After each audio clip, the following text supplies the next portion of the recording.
8월 27일 목요일 은총의 숲 새벽 묵상을 시작하겠습니다. 하나님께서 새날을 주셨습니다. 오늘도 매우 빨리 지나갈 것입니다.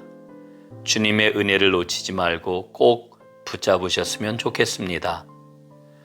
우리의 힘으로 풀지 못하는 많은 문제들, 코로나 상황 때문에 답답하고 두려운 상황이 아마 오늘도 이어지겠지요. 올라오는 태풍이 큰 피해는 주지 않을지 우리의 마음이 부산하기만 합니다. 게다가 사람들에게 우리 자신을 훌륭하게 보이고 싶어서 혹은 우리의 자존심 때문에 어리석은 말이나 행동을 용인할지도 모를 일입니다. 오직 마음을 주님께 집중하고 주님의 도우심만을 구하십시다.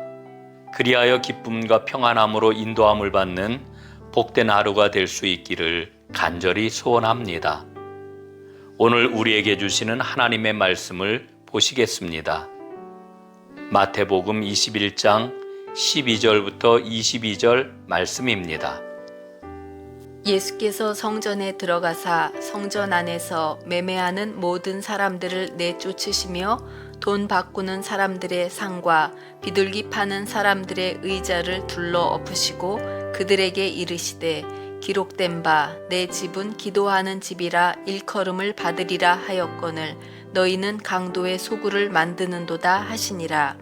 맹인과 저는 자들이 성전에서 예수께 나오매 고쳐주시니 대제사장들과 서기관들이 예수께서 하시는 이상한 일과 또 성전에서 소리질러 호산나 다윗의 자손이여 하는 어린이들을 보고 노하여 예수께 말하되 그들이 하는 말을 듣느냐. 예수께서 이르시되 그렇다. 어린아기와 젖먹이들의 입에서 나오는 찬미를 온전하게 하셨나이다 함을 너희가 읽어본 일이 없느냐 하시고 그들을 떠나 성 밖으로 베다니에 가서 거기서 유하시니라. 이른 아침에 성으로 들어오실 때에 시장하신지라. 길가에서 한 무화과 나무를 보시고 그리로 가사 잎사귀 밖에 아무것도 찾지 못하시고 나무에게 이르시되 이제부터 영원토록 내가 열매를 맺지 못하리라 하시니 무화과 나무가 곧 마른지라. 제자들이 보고 이상히 여겨 이르되 무화과 나무가 어찌하여 곧 말랐나이까. 예수께서 대답하여 이르시되 내가 진실로 너희에게 이르노니 만일 너희가 믿음이 있고 의심하지 아니하면 이 무화과 나무에게 된 이런 일만 할 뿐 아니라 이 산더러 들려 바다에 던져지라 하여도 될 것이요. 너희가 기도할 때에 무엇이든지 믿고 구하는 것은 다 받으리라 하시니라. 아멘. 성전 정화. 성전 정화 사건은 사복음서에 모두 기록되어 있습니다. 그만큼 예수님이 이 땅에 왜 오셨는지를 잘 보여주는 사건입니다. 성전 정화 사건의 핵심은 환전상의 탁자를 뒤엎으신 것입니다. 다른 복음서와는 달리 마태복음은 한 가지를 더 말해줍니다. 눈먼 사람과 다리 저는 사람들을 고쳐주시고 이들도 성전에 들어가게 해주신 것입니다. 지금까지의 예배의 틀을 깨뜨리시는 예수님의 지상 사역의 요약이라고 할 수 있지요. 예루살렘은 1000년 동안 이스라엘을 지탱해온 중심이었습니다. 특히 나라를 잃고 억압을 받으면서도 500년을 견딜 수 있었던 것은 예루살렘을 향한 하나님의 약속이 있었기 때문입니다. 그 예루살렘의 핵심은 성전이지요. 백성들은 예수님이 예루살렘에 입성하실 때 열광적으로 환영했습니다. 열렬히 환영하는 이들의 마음속에는 예루살렘 성전이 있습니다. 메시아가 오시면 예루살렘 성전을 점거하실 것이라는 믿음이 마음속에 깔려 있었습니다. 무력으로 성전을 점거하실 것까지도 포함해서 말이지요. 그런데 예수님은 무력으로 성전을 점거하지 않으셨습니다. 예수님은 단지 환전상과 비둘기 파는 상인들을 쫓아내셨습니다. 불의한 이익으로 더럽혀진 성전을 깨끗하게 하셨구나, 우리는 이렇게 생각합니다. 예수님의 성전 정화는 단순히 거기에 머무는 사건이 아닙니다.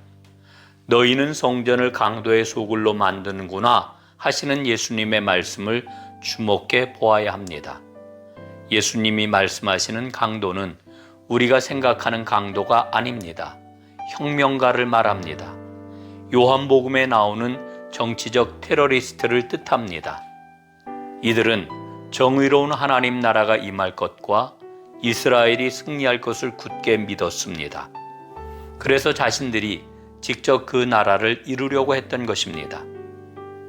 이들은 성전을 하나님께 기도하는 장소에서 혁명으로 하나님 나라를 이루려는 열망으로 가득한 장소로 만들었습니다.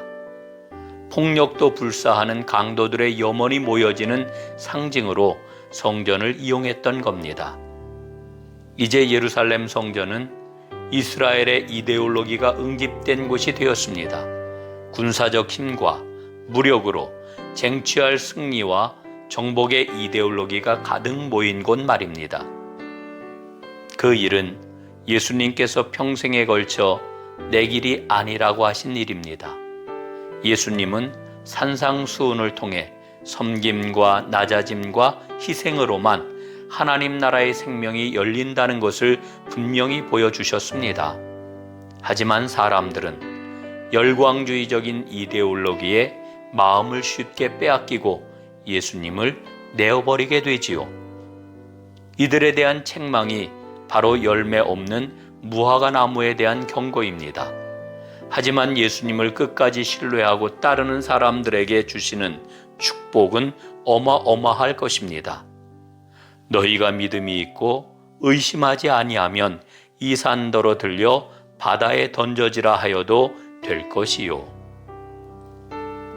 주님, 하나님께서 하나님의 백성과 함께 사시겠다고 축복하신 성전을 갖게 하시니 감사합니다. 하나님으로 가득한 곳, 성전을 그 옛날 유대인들처럼 인간의 비전과 허망한 계획으로 가득 채우고 있지는 않은지요. 주님, 모든 것을 비우고 오직 성전을 하나님으로만 회복하는 진정한 기도의 사람이 되게 하옵소서. 아멘.